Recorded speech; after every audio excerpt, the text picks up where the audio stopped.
ক্ষমতায় এলে কারোর ওপর অবিচার করা হবে না বলে জানালেন জামায়াতে ইসলামীর আমির ডাক্তার শফিকুর রহমান। কুষ্টিয়া জেলা শাখা আয়োজিত সুধী সমাবেশে তিনি বলেন, একজন নিরপরাধকেও মামলার আসামি করা হবে না।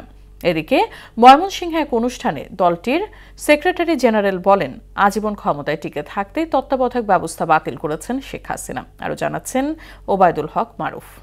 মিয়া গোলাম পরোয়ার ভাই। ময়মনসিংহের মুক্তাগাছা থানায় অনুষ্ঠিত হয় জামায়াতে ইসলামীর কর্মী সম্মেলন। এতে অংশ নিয়ে স্বৈরাচারী শাসনামলে দেশ ও দলের উপর নানা নিপীড়নের চিত্র তুলে ধরেন দলের শীর্ষ নেতারা। ৫ শতাধিক নেতা কর্মীকে হত্যা করা হয়েছে। জামায়াতে ইসলামী বাংলাদেশের এই 17.5 বছরে লক্ষ লক্ষ নেতা কর্মীকে ঘর ছাড়া করা হয়েছে। তত্ত্বাবধায়ক সরকার ব্যবস্থা বাতিলের কড়া সমালোচনা করেন দলের সেক্রেটারি জেনারেল অধ্যাপক মিয়া গোলাম পরোয়ার।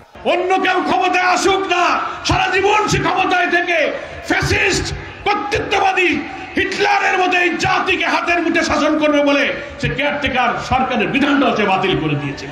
আমরা জামাত ইসলামী সেই রিটের বাদী পক্ষ হয়ে আদালতে আমরা লড়াই করেছি, সেই তত্ত্বাবধায়ক সরকার বিধানকে আবার ফিরিয়ে এনেছেন, আলহামদুলিল্লাহ। এদিকে শোষণমুক্ত বৈষম্যহীন দেশ গড়ার লক্ষ্যে জামায়াত ইসলামী কুষ্টিয়া জেলা শাখা আয়োজিত সুধী সমাবেশে প্রধান অতিথি ছিলেন দলের আমির ডাক্তার শফিকুর রহমান। এ দেশ আমাদের সকল ধর্মের সকল বর্ণের মানুষের। বক্তব্যে তিনি বলেন, নাগরিকের সম্পদ এবং ইজ্জত সুরক্ষিত রাখতে বদ্ধপরিকর জামায়াতে ইসলামী। ধর্ম পালনে কোথাও কেউ বাধার সম্মুখীন হবে না। আমরা সর্বক্ষেত্রে ন্যায় বিচার চাই, আমরা বৈষম্য চাই না।